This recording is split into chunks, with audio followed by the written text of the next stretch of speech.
नमस्कार, स्वागत है आप सभी का गणेशा एस्ट्रो हेल्प में। और हम बात करेंगे मई के मासिक फल की, तुला लग्न के लिए और तुला राशि के लिए। इससे पहले कि हम शुरुआत करें, हम बात कर लेते हैं राशि और लग्न में अंतर क्या है। एक्चुअली कई बार एक क्वेश्चन आता है, भाई ये तो लग्न मेरा है, तुला है, पर राशि नहीं है, या फिर राशि तो मेरी तुला है, लग्न नहीं है, तो क्या अंतर क्या है मतलब। और एक साथ दोनों का बारे में बताया भी जा सकता है, नहीं बताया जा सकता।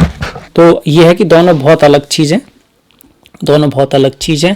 लग्न वो है जो आपके कुंडली में पहले घर में यहाँ पर जो लिखा रहता है, लग्न हर 2 घंटे में बदलता है। राशि वो है जिसमें आपका चंद्रमा है, चंद्रमा आपका मन है। हमको सुख दुख जो अनुभव होते हैं वो चंद्रमा से होते हैं। कैसा हमको अनुभव होगा, कैसी हमको प्रतीति होगी, कैसे हमारे इमोशन रहेंगे, इनको चंद्रमा दिखाता है। लग्न शुद्ध शुद्ध बुद्धि है, शुद्ध बुद्धि है, लाभ हानि ये सब लग्न से देख सकते हैं आप। और लग्न ज़्यादा स्पेसिफिक है, और जो चंद्रमा है वो बड़ी पिक्चर को दिखाता है। तो पहले आपको चंद्रमा देखना चाहिए, क्योंकि पहले तो बड़ी पिक्चर, उसके बाद उसके स्पेसिफिक में आप जाएंगे तो वो लग्न हो जाएगा। पहले तो ओवरऑल क्या कंडीशन है, फिर अपने उसमें आप ऐसे देख सकते हैं कि भाई व्यक्ति कहाँ पे रहता है। तो सबसे पहले तो आप देखेंगे भाई वो एशिया में रहता है या फिर इंडिया में रहता है, अमेरिका में रहता है। तो पहले तो कंट्री, अच्छा अमेरिका में रहता है तो हो सकता है भाई थोड़ा अमीर हो, या फिर यूरोप में रहता है, आजकल उल्टा हो गया, अमेरिका में रहता है तो खतरा है भाई, कोरोना है वहाँ। तो उसके बाद फिर अमेरिका में कहाँ रहता है या इंडिया में कहाँ रहता है, दिल्ली में रहता है या गांव में रहता है। तो ये चंद्रमा से देखेंगे, ये हम देखेंगे लग्न से। और जो चंद्रमा है उससे देखेंगे बड़ी पिक्चर। तो इस तरह से देखते हैं। एक और बड़ा अंतर है कि बहुत सारे जो ग्रह हैं वो लग्न से ज़्यादा पॉजिटिव रहते हैं, और जो चंद्रमा है उससे कम ग्रह पॉजिटिव रहते हैं। जैसे आप शनि की बात करें तो 3, 6, 11 बस 3 ही स्थान में शनि अच्छे हैं। मतलब आपकी तो राशि से हर साल वो बुरा ही होने वाला लगभग, बस 2 साल अच्छा रहेगा, 2 ढाई साल, उसके बाद फिर बुरा बुरा बुरा, फिर सिर्फ 3 जगह ही अच्छा है। और उसके बाद भी फिर देखो 5वें में पनौती, कुछ लोग 5वें में पनौती, चौथे को ढैया, 8वें को ढैया, चंद्रमा से 12 में फिर 7.5, पहले भाव में फिर 7.5, फिर 7.5। मतलब यहाँ अगर आप चंद्रमा मान लो, देखिए यहाँ पे 7.5, यहाँ 7.5, यहाँ 7.5, यहाँ अच्छा हुआ, यहाँ ढैया बोल देते हैं, कुछ कंटक बोल देते हैं जब भी दशम को देखता है, इसको पनौती बोल देते हैं कुछ लोग। छठे में अच्छा हुआ, 7वें में भी कुछ अच्छा नहीं है, हालांकि ये ढैया है ना कुछ है। अष्टम में फिर ढैया आ गई, 9वें में भी अच्छा नहीं है, 10वें में कंटक हो गया, 11वें में अच्छा है, 11वें में अच्छा हुआ तो फिर 12, यहाँ पे फिर से 7.5। तो वो तो आपका लगभग बुरा ही रहने वाला है बहुत समय तक। अगर लग्न से आप देखते हैं, लग्न से अगर आप देखते हैं तो लग्न से जो शनि महाराज हैं वो पहले, तीसरे, चौथे, छठे और 10वें और 11वें में अच्छे होते हैं। मतलब यहाँ भी अच्छे हुए, 7.5 नहीं होगी, तीसरे में तो अच्छे हैं ही, चौथे में यहाँ पे भी अच्छे हुए, उसके बाद छठे में अच्छे हुए और 10वें में अच्छे हुए, जो कि चंद्रमा से 10वें में अच्छे नहीं है, और 11वें में भी अच्छे हुए। तो लग्न से ज़्यादा भावों में शनि अच्छे होते हैं। तो हमेशा कोई भी ग्रह हो आपकी, जैसे राशि है, आपने राशि से देखा भैया आप तो चौथे में है तो ढैया चल रही है, तो आपको लग्न देखना चाहिए, आपका लग्न कौन सा है। हो सकता है उससे वो पॉजिटिव घर में हो सकता है वो लग्न में बैठा हो तो अच्छा हो गया, या लग्न से चौथे भाव में हो तब भी अच्छा हो जाएगा, लग्न से 10वें में हो तब भी अच्छा हो जाएगा। तो आपका शनि अगर राशि में बुरा है और लग्न में अच्छा है तो ये वो वाली बात हो गई कि ओवरऑल तो फिर भी कंडीशन थोड़ी सी सीरियस है, पर आपका काम चल जाएगा, आपका काम चल जाएगा। आपको इतना डरने वाली बात नहीं है। अगर राशि में भी बुरा है और लग्न में भी बुरा है तब थोड़ा सोचने वाली बात है, पर इसमें भी फिर आपको देखना होगा आपकी महादशा कैसी चल रही है। अगर आपकी अच्छी महादशा चल रही है तो काम चल जाएगा, पर अगर तीनों है कि राशि में भी बुरा है, लग्न में भी बुरा है, दशा महादशा भी बुरी है, तो ये सीरियस बात है। तब उसके जो हैं, वैसे तो सारे मेजर आपको करने ही चाहिए, प्रैक्टिकल मेजर भी और रेमेडी मेजर भी। प्रैक्टिकल का मतलब किसी को धोखा ना देना, झूठ नहीं बोलना, अपने से गरीब हैं, अपने से नीचे वाले हैं, उनका हक न मारना, उनका भला करना, उनके साथ प्रेम से पेश आना, किसी पे भरोसा मत करना, पूरा चेक करना, हर चीज़ को पूरा चेक करना। अगर आपका कोई काम है तो कल पर नहीं छोड़ना, ये कर्म है, कर्म से भाग्य बनता है। तो अगर आप ये सब चीज़ें करेंगे तो शनि महाराज आपसे खुश रहेंगे। अब रेमेडी मेजर जो है वो है भगवान हनुमान की पूजा करना। भगवान श्री शिव जी के भक्त हैं शनि महाराज, उनके गुरु भी हैं, शिव जी उनके गुरु हैं और भगवान कृष्ण उनके शनि महाराज भक्त हैं। वो उनकी कहानी भी है कि भगवान कृष्ण की भक्ति में वो बहुत चूर थे और उनकी पत्नी आसपास रही तो उन्होंने देखा भी नहीं था, इस वजह से उनकी पत्नी ने उन्हें श्राप दिया था कि अगर आप किसी की तरफ दृष्टि करेंगे तो उसका विनाश हो जाएगा। तो इसी वजह से शनि की दृष्टि को थोड़ा अच्छा नहीं माना जाता है। तो भगवान कृष्ण के बहुत बड़े भक्त हैं शनि, तो भगवान कृष्ण की पूजा करें और भगवान शिव, हनुमान और इसके अलावा माता काली। माता काली भी शनि की अल्टीमेट रेमेडी है। ओम क्रीम क्रीम क्रीम काली के स्वाहा महामंत्र है, ये बहुत अच्छा है शनि के लिए। तो आप की अगर हम बात करें, अगर हम राशि को लेते हैं तो चतुर्थ में शनि है, ढैया है, बहुत अच्छी नहीं है।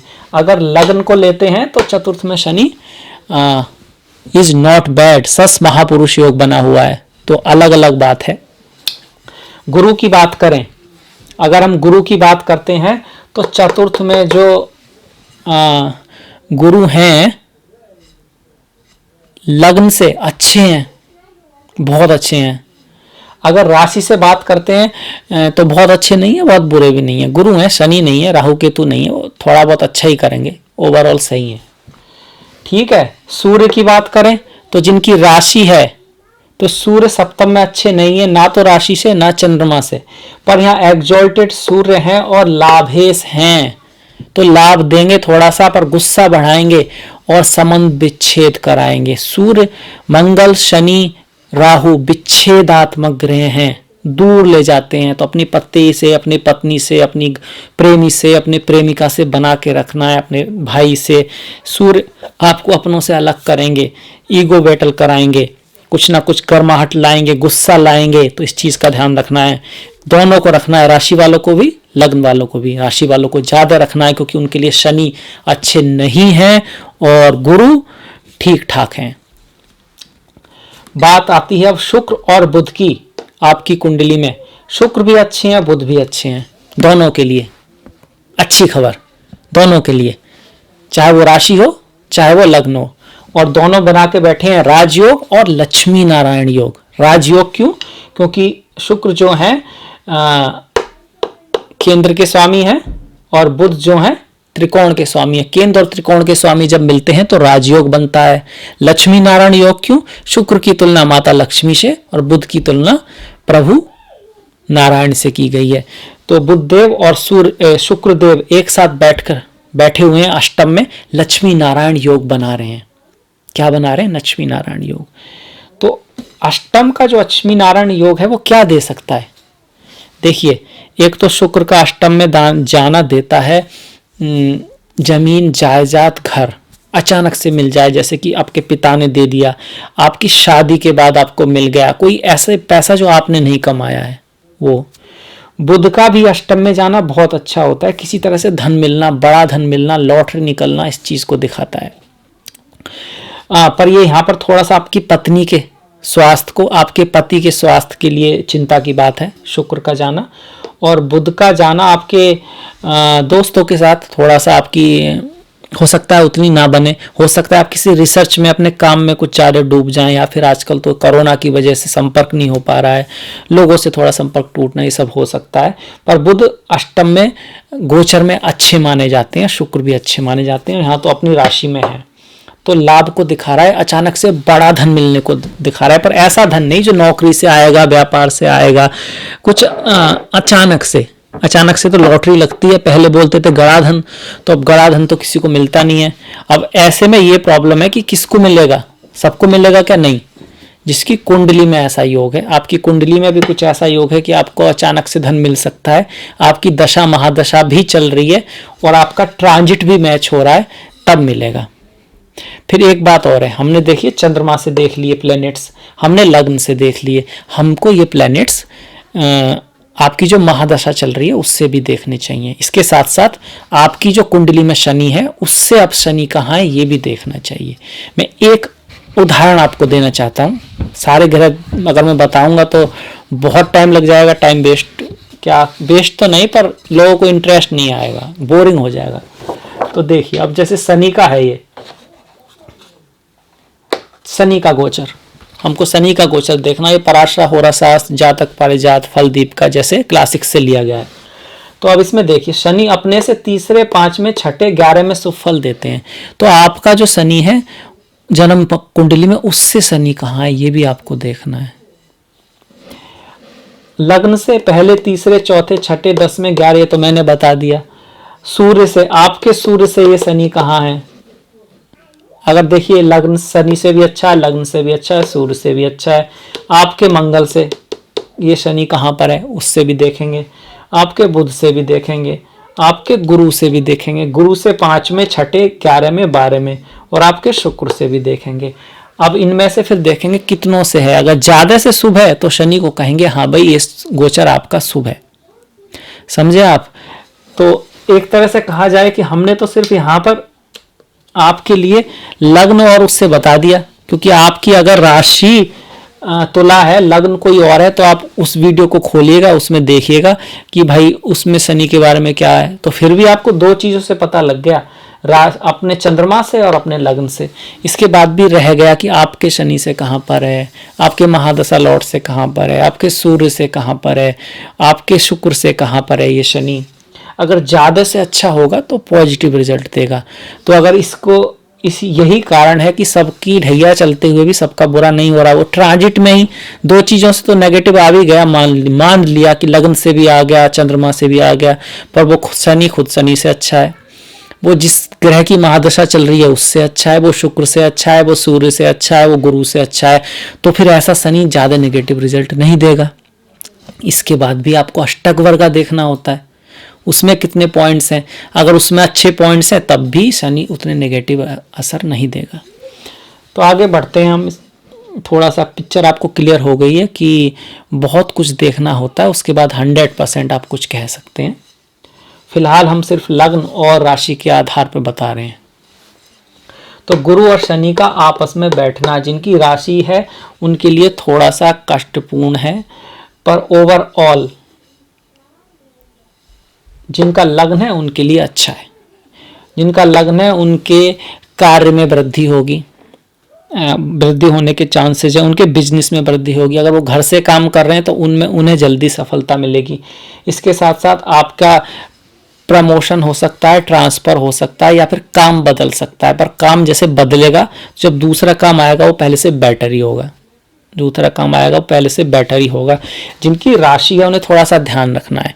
आपके जो बॉसेज हैं, आपका काम हो सकता है प्रॉब्लम आए, काम जा भी सकता है। आजकल तो अच्छे का चला गया है, खैर उसका भी कारण है। जो अच्छे को गया है सभी जो राशियों की, वो इसलिए गया है कि जैसे हमारा एक चार्ट है, पृथ्वी का भी एक चार्ट है, और जब कोई बड़ा परिवर्तन आता है तो वो जो पृथ्वी का जो चार्ट है, उसका जो चार्ट है, पृथ्वी माता का चार्ट है, हमारे जो चार्ट्स हैं उन पर हावी हो जाता है।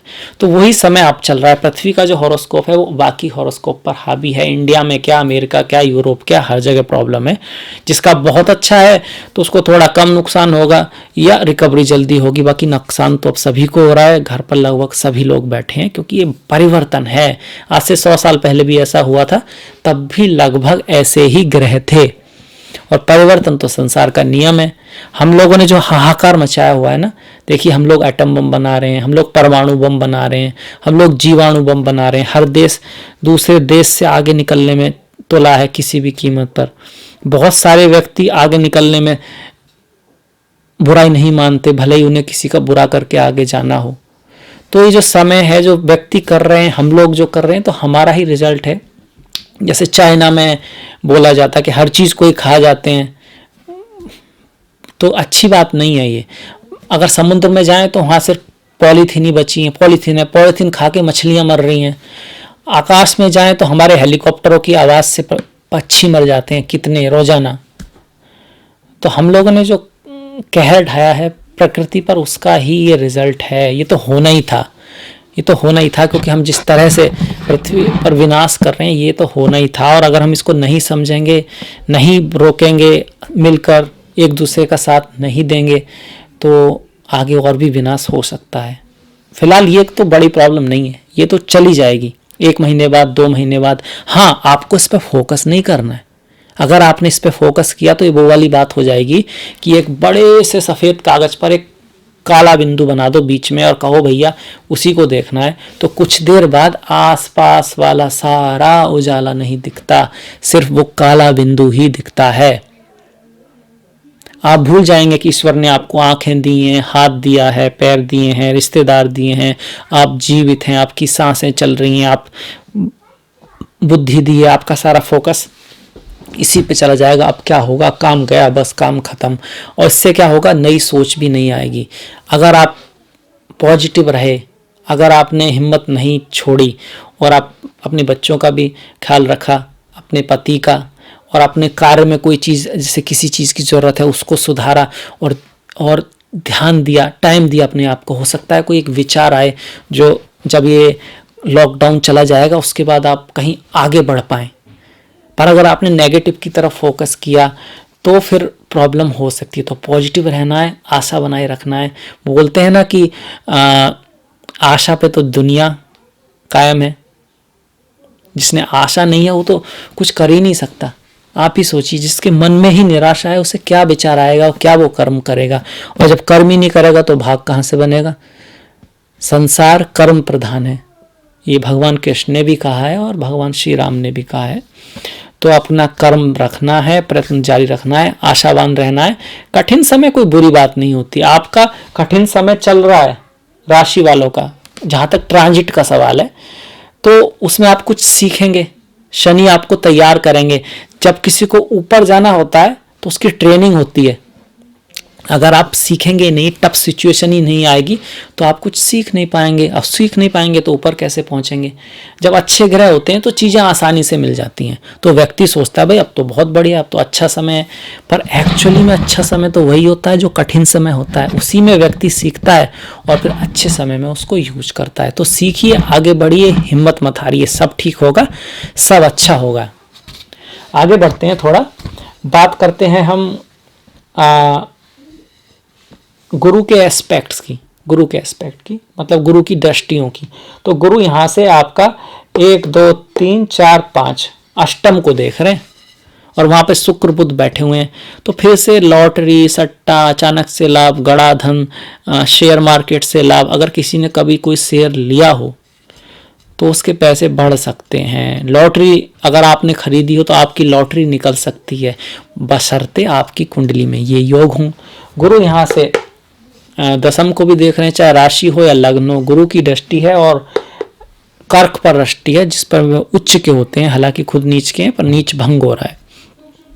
तो कार्य में तो थोड़ा अच्छा करेंगे। 3 महीने हैं, लॉकडाउन खुलने के बाद आपको कार्य मिल जाएगा और आपको जो है, आपका जो बॉस है या आपसे जो बड़े हैं उनकी सहायता मिलेगी। 12वें भाव को दिखा रहे हैं तो यात्रा को दिखा रहे हैं, विदेश यात्रा को दिखा रहे हैं, फॉरेन लैंड्स को दिखा रहे हैं, खर्चे को दिखा रहे हैं, मेडिटेशन, योगा, उसमें आपके इंटरेस्ट को दिखा रहे हैं। तो फॉरेन लैंड्स की यात्रा तो शायद अब ना हो पाए, लॉकडाउन के बाद हो सकती है, या फिर देश के अंदर ही किसी यात्रा पे आप जा सकते हैं जब यात्रा अलाउ कर दी जाएंगी उसके बाद। अगर शनि की बात करें तो शनि यहाँ से 6ठे भाव को देख रहे हैं, तो स्वास्थ्य का ख्याल रखना है, रोग ऋण और शत्रु का ख्याल रखना है। लोग आपके खिलाफ कुछ साजिश कर सकते हैं, खास करके अगर आपकी राशि तुला है। अगर आपका लग्न है तो ये सच महापुरुष योग है, घर खरीदने के, गाड़ी खरीदने के, उन्नति के आपके चांस हैं और शत्रु भी आपका कुछ उखाड़ नहीं पाएंगे अगर आपकी लग्न तुला है तो। दशम को देख रहे हैं, अगर आपकी राशि है तो कोई आपको धोखा दे सकता है, आपके बॉस से आपकी अनबन हो सकती है, आपका कार्य जा सकता है, आपका ट्रांसफर किसी रूखी जगह हो सकता है, बहुत ज़्यादा मेहनत करने पर भी उतना फल ना मिले ये हो सकता है, या फिर चीज़ें काम पे ना बने, टाइम पे ना बने ये होगा। क्योंकि ये जो है ढैया की दृष्टि है। अगर आपका लग्न है तो आपकी उन्नति हो सकती है, आपका पदोन्नति हो सकती है, आपका ट्रांसफर हो सकता है अच्छी जगह और आपके लिए अच्छा है। चतुर्थ में शनि का गोचर लग्न से अच्छा है। शनि की जो 10वीं दृष्टि है वो पड़ रही है आपके लग्न पर। तो जिनकी राशि है, आलस्य ना करें, आलस्य लाएगा और धोखा, चोरी, इस तरह की संभावना बनाएगा कि आपको ऐसा लगेगा कि हाँ भाई अगर कर ली जाए तो उसमें कोई नुकसान नहीं है, पर करनी नहीं है। अगर की तो पकड़े जाएंगे। जहाँ भी कोई गलत काम किया तुरंत सजा मिलेगी। जिसकी राशि है सावधान रहना है, लालच नहीं करना है, झूठ नहीं बोलना है, आज का काम कल पे नहीं छोड़ना है और किसी को धोखा नहीं देना है, किसी से धोखा नहीं खाना है। कोई व्यक्ति ऐसा हो सकता है जो आपके पास आएगा, कहेगा भाई ये काम तो छोड़, मेरा वाला काम अच्छा है, मेरे साथ आ जा, और होगा क्या, फिर कुछ होगा नहीं वहाँ पे, ठन ठन गोपाल। तो ये नहीं करना है। अगर आपकी तुला राशि है, अगर आपका तुला लग्न है तो उल्टी पिक्चर है। अगर तुला लग्न है तो ये सस महापुरुष योग बन रहा है और जहां तक है आपके कार्य के लिए भी अच्छा है। आपकी चीजें होंगी फिर भी रुक रुक कर। शनि अगर लग्न को देख थोड़ा रुक कर होंगी, पर ओवरऑल ये शनि आपको देकर जाएंगे। राशि में भी देकर जाएंगे, ऐसा नहीं है, राशि में भी देकर जाएंगे, पर आपको सारी बातें माननी होंगी, प्रैक्टिकल होना होगा, मेहनत करना होगा, प्लान बनाना होगा, किसी का बुरा नहीं चाहना, ना ही करना, ना किसी को धोखा देना, ना किसी से धोखा खाना और ना ही किसी पे भरोसा करना। काम के क्षेत्र में सब काम चेक करना और खास करके जो आपके नौकर हैं, आपसे नीचे वाले हैं, उनके साथ उनको प्यार देना, उनकी सहायता करना, उनके पैसे ना मारना, पर उनका पूरा ध्यान रखना कि वो चोरी ना करें, वो कुछ ऐसा ना करें, क्योंकि शनि ऐसा कराता है। शनि एक्चुअली जो है नीचे वाले लोगों को दिखाता है, तो पहले जन्म के कर्म होते हैं, तो कभी आपने कुछ किया हो तो वो भी कुछ कर सकते हैं। लेन देन चलता रहता है, सबके साथ होंगी ये बातें, नहीं होंगी। राशि वालों के साथ भी सबके साथ नहीं होंगी। आपकी अगर दशा महादशा अच्छी चल रही है, अगर आपके अष्टक वर्गा में शनि के पॉइंट अच्छे हैं, तो ये बातें नहीं होंगी। ये अच्छी खबर है, सभी के साथ ऐसा नहीं होने वाला है। ठीक है, अब इसके बाद हम बात कर लें अगर मंगल की। मंगल पंचम में है। मंगल का पंचम में आना बहुत अच्छा नहीं है। पंचम में आना, बच्चों की सेहत का ख्याल रखना है और गुस्सा नहीं करना है। पति पत्नी, प्रेमी प्रेमिका के बीच ये मंगल थोड़ी सी प्रॉब्लम ला सकता है। हालांकि ये प्रेम संबंध बनाने के लिए सावधायक है, लाभदायक है दोनों के लिए, क्योंकि सप्तम का स्वामी पंचम में है। सप्तम का मतलब शादी है, पंचम का सब मतलब प्यार, प्यार के बाद शादी और शादी के बाद प्यार, दोनों में अच्छा है। पर मंगल है और इसका गोचर पंचम में अच्छा नहीं माना गया, तो बच्चों का विशेष ध्यान रखना है, गुस्से का विशेष ध्यान रखना है। यहाँ से मंगल 11वें भाव को देखकर लाभ कराने की कोशिश करेगा, क्योंकि सप्तम का मालिक है और दूसरे भाव का मालिक है, धन भाव का मालिक लाभ भाव को देख रहा है। तो लॉटरी सट्टे, अचानक किसी चीज से पूर्व पुण्य से लाभ हो सकता है। यही मंगल 12वें भाव को देखकर खर्चा बढ़ाएगा, बीमारी ला सकता है, गुप्त शत्रु पैदा कर सकता है और स्वास्थ्य के प्रति ध्यान रखें।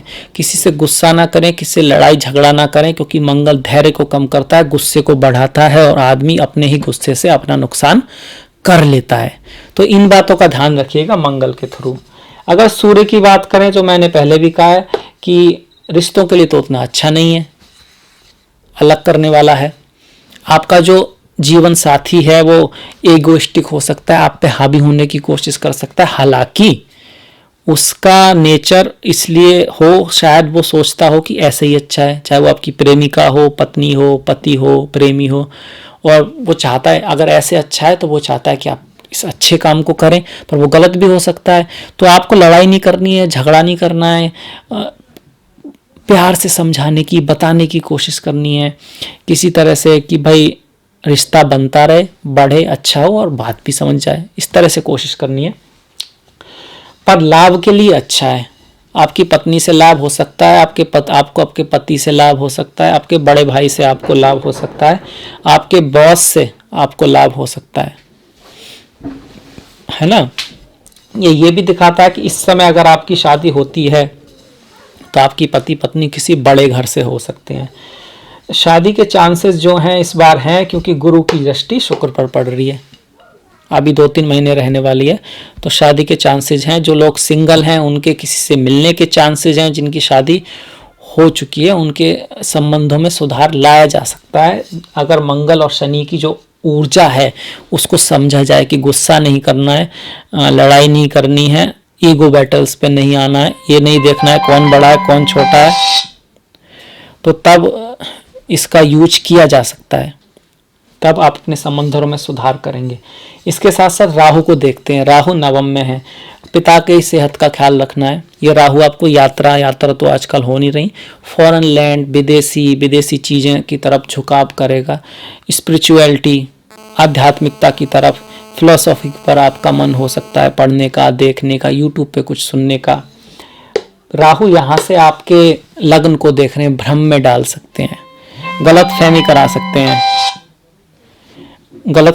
सकते हैं, भ्रम में डाल सकते हैं, गलत फहमी करा सकते हैं। उस गलत फहमी के थ्रू लोगों से आपके गलत फहमी करा सकते हैं आपके लोगों के प्रति। तो राहु का इस तरह से राहु को ध्यान रखना है कि भाई किसी भी बात को अचानक से रिएक्ट नहीं करना है, पूरी बात को पहचान लेना है, पूरा जान लेना है, उसके बाद ही कोई अपना रिएक्शन देना है। राहु यहाँ से केतु को तो देख ही रहे हैं, तो छोटे भाई से, पड़ोसियों से थोड़ा सा संबंध में खटास ला सकते हैं, तो इस बात का विशेष ध्यान रखना है। और राहु मंगल को देख रहे हैं, तो मंगल क्या है, आपका पराक्रम, आपके छोटे भाई, तो छोटे भाई आपके दोस्त, उनसे अलग करने की कोशिश करेगा, आपके और उनके बीच गलतफहमी लाने की कोशिश करेगा। इसके साथ साथ आपके कर्म को रोकने की कोशिश करेगा।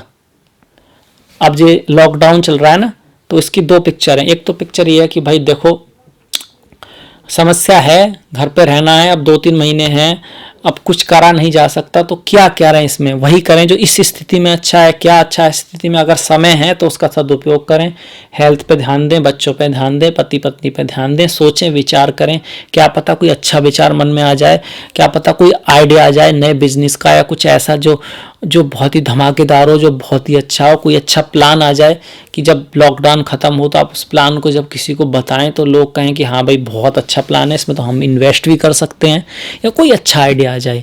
दूसरा है कि आप कहें कि भाई यार अब कुछ नहीं होना, क्या होगा, जो होगा देखा जाएगा, लॉकडाउन के बाद देखेंगे, और ये समय ऐसे ही निकल जाए। और वैसे ही लॉकडाउन के बाद गरीबी आएगी तो संघर्ष होगा, उसमें अगर तैयारी भी आपकी नहीं है कुछ, तो क्या होगा, और प्रॉब्लम बढ़ सकती है। तो इस समय का कितना हो सके उतना यूज करना है।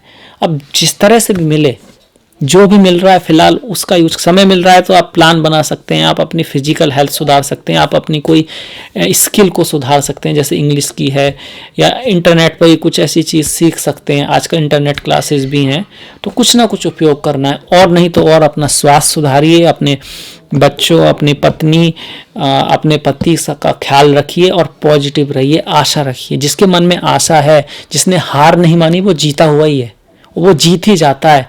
ऐसा लगता है कि नहीं हो सकता, हो जाता है। जब तक होता नहीं है तब तक असंभव ही लगता है, ये बात मान लीजिए आप। जब कोई काम होना होता है ना, उससे एक कदम पहले वो नहीं हुआ होता है, तो कोई कहेगा अभी तो कुछ नहीं हुआ, और एक कदम बाद सब कुछ। तो आशा रखना है, और राहु उससे रोक रहे हैं, और आपको राहु को रोकना है ना।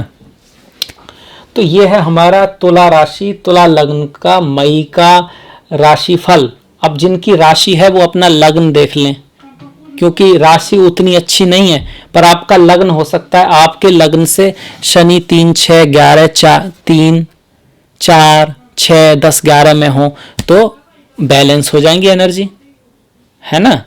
ये जरूरी नहीं है कि राशि से खराब है तो सब खराब हो गया, लग्न से भी देखें, उसके बाद फिर आपके महादशा लॉर्ड से भी देख लें तो बहुत अच्छी बात है, अगर आप देख सकते हैं। क्योंकि यही कारण है कि सभी की ना तो 7.5 खराब होती है, ना ढैया खराब होती है, क्योंकि ये एक चीज़ नेगेटिव है, दूसरी पॉजिटिव है, तो आपस में बैलेंस हो जाता है। फिर कुंडली में आपके शनि कैसे हैं, अगर स्ट्रॉन्ग शनि है, अच्छे शनि है, वर्गोत्तम है, कारक शनि है, और अच्छी जगह बैठे हुए हैं। वैसे भी आपके जो शनि है वो कारक हैं। देखिए केंद्र और त्रिकोण के स्वामी हैं, पंचम का जो स्वामी है चतुर्थ में आया हुआ है, तो एक तरह से उतने खराब नहीं है, पर यह है कि बाकी चीजें भी अच्छी हों तो ये अपना रिजल्ट अच्छा दे पाएंगे। तभी ये कहा जाता है, कुंभ लग्न हुआ आपका, मकर हुआ, कन्या हुआ, तुला हुआ, उनके लिए 7.5 उतनी टफ नहीं होती है। इसीलिए कहा जाता है क्योंकि आपके लग्न के स्वामी के ये दोस्त हैं और कारक ग्रह हैं, तो आपके लिए उधैया उतनी कष्टकारक नहीं होगी जब तक कि दूसरे चीजें भी नेगेटिव ना हो। तो अब बात कर लेते हैं थोड़ा त्योहारों की बात कर लेते हैं। एकादशी 3 तारीख को मोहिनी एकादशी है और 18 तारीख को अपरा। मोहिनी एकादशी जिन लोगों की गुरु अच्छा नहीं है, गुरु की दशा चल रही है, तो उनको एकादशी का व्रत बहुत अच्छा होता है।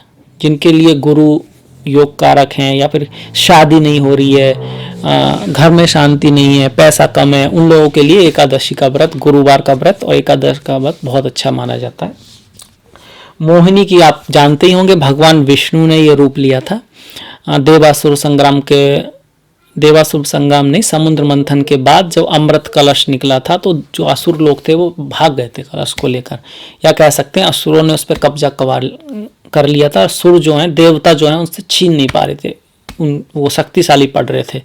तो ऐसे में भगवान विष्णु ने बहुत ही खूबसूरत अप्सरा का कह सकते हैं, देवी कह सकते हैं, मोहिनी जी का रूप धारण किया। तो वो जो लोग मोहित हो गए और इस बात पे राजी हो गए कि मोहिनी ही तय करेंगी किसको पिलाना है, तो मोहिनी ने सब देवताओं को पिला दिया।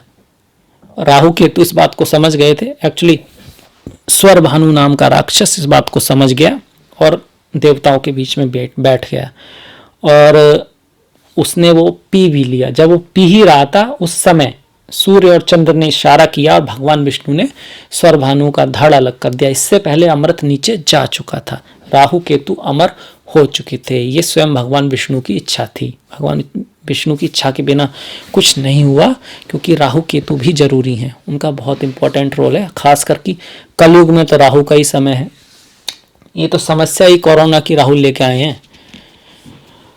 तो मोहिनी जो एकादशी है, ये राहु केतु का अगर किसी का अफ्लिक्शन है उसके लिए बहुत लाभकारी है अगर मोहिनी एकादशी का व्रत किया जाए। अपरा एकादशी तो शुभ है ही, जिनका गुरु है, और इसके अलावा बोलते हैं कि केदारनाथ की यात्रा, बद्रीनाथ की यात्रा के समान पुण्य मिलता है, तो आप व्रत रखिएगा। देखिए समय का खेल है, एक ही समय ही व्यक्ति को राजा रंक बनाता है, व्यक्ति एक ही होता है। तो ये स्पेशल समय है, स्पेशल ओकेजन है, इस दिन व्रत रखने से खासा लाभ होता है, यही सत्य है। पूर्णिमा 7 तारीख को पूर्णिमा है।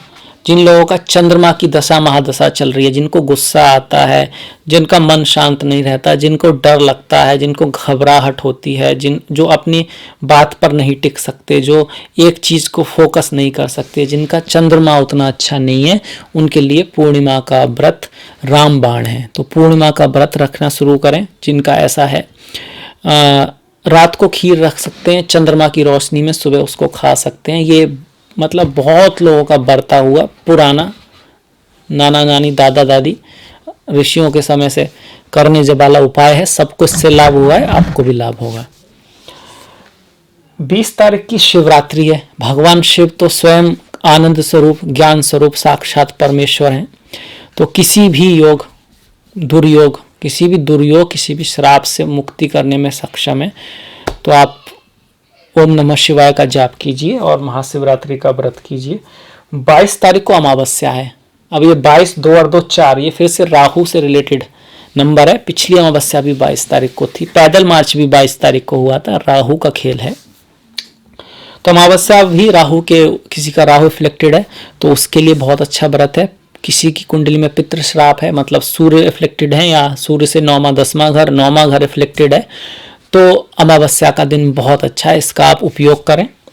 14 तारीख की संक्रांति है, वृषभ संक्रांति। सूर्य जो है 14 तारीख को यहाँ सप्तम से यहाँ पहुंच जाएंगे, वृषभ में पहुंचेंगे, तो वृषभ संक्रांति है। सूर्य का गोचर ना सप्तम में अच्छा है ना अष्टम में बहुत ज़्यादा अच्छा है।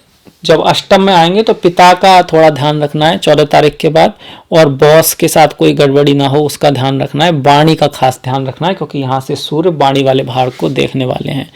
अभी फिलहाल में तो आपकी वाणी जो है उस पर शुक्र और बुध की दृष्टि पड़ रही है, तो काफ़ी मीठी कलात्मक अच्छी वाणी है आपकी, और किसी पाप ग्रह की दृष्टि नहीं पड़ रही है इस वजह से। पर जैसे ही सूर्य आते हैं तो थोड़ी गर्मी आ जाएगी वाणी में, थोड़ा तेज भी आएगा पर थोड़ा गुस्सा भी आ सकता है, इस बात का ध्यान रखना है। तो संक्रांति की बात कर रहे थे, ये भी बहुत अच्छा त्यौहार है, बहुत ही पवित्र त्यौहार है और आध्यात्मिकता के लिए, प्रतिष्ठा के लिए, फेम के लिए, मतलब दोनों चीज़ों के लिए बहुत अच्छा है। इस दिन का व्रत रखना बहुत ही शुभ माना गया है। और ये भी कहा जाता है अगर किसी घर में, कुंडली के किसी घर में कोई श्राप है और जब सूर्य उस घर में प्रवेश करते हैं तो उस संक्रांति से 40 दिन तक उस श्राप से संबंधित मंत्रों का जाप किया जाए तो वो जो है श्राप समाप्त हो जाता है। समाप्त ना होता हो तो कम तो हो ही जाता है, होगा, ये तो डेफिनेट है, क्योंकि हमारे ऋषि मुनि कोई भी बात बिना उसके नहीं कहते, बिना उसके बात नहीं होती, उसमें कोई ना कोई तथ्य होता है। वो बात अलग है कि हम उस तक कब तक पहुंचेंगे। तो ये थे हमारे त्यौहार और मुझे आशा है आप इसका लाभ उठाएंगे। इसके बाद मिलेंगे फिर नेक्स्ट वीडियो में। अगर आपको अच्छा लगा हो तो लाइक कीजिएगा, सब्सक्राइब कीजिएगा, शेयर कीजिएगा ताकि और लोग भी इसे देख पाएँ। क्वेश्चन पूछिएगा, कोई कमी हो तो आप माफ़ कीजिएगा और बताइएगा कि कैसे सुधारा जा सकता है। आपको लगता है कि भाई लग्न का जो अलग से किया जाए, राशि का अलग से किया जाए, या एक वीडियो में जब दोनों के बारे में बताते हैं तो फिर भी समझ में आता है, या फिर कैसे, इस बात पे विशेष सलाह दीजिएगा। क्योंकि अगर लग्न और इसका अलग किया जाए तो फिर 24 वीडियो हो जाते हैं, बहुत सारे वीडियो हो जाते हैं, और एक में समझाया जाए तो बहुत लोगों को कन्फ्यूजन होता है कि यार लग्न का क्या था, राशि का क्या था। तो इस बात में मेरी आपसे मतलब गुजारिश है, प्रार्थना है कि आप बताइएगा कैसे अच्छा रहेगा, फिर उसी बात को फिर हम करेंगे। तो इसी के साथ मिलते हैं फिर नेक्स्ट वीडियो में, तब तक के लिए नमस्कार।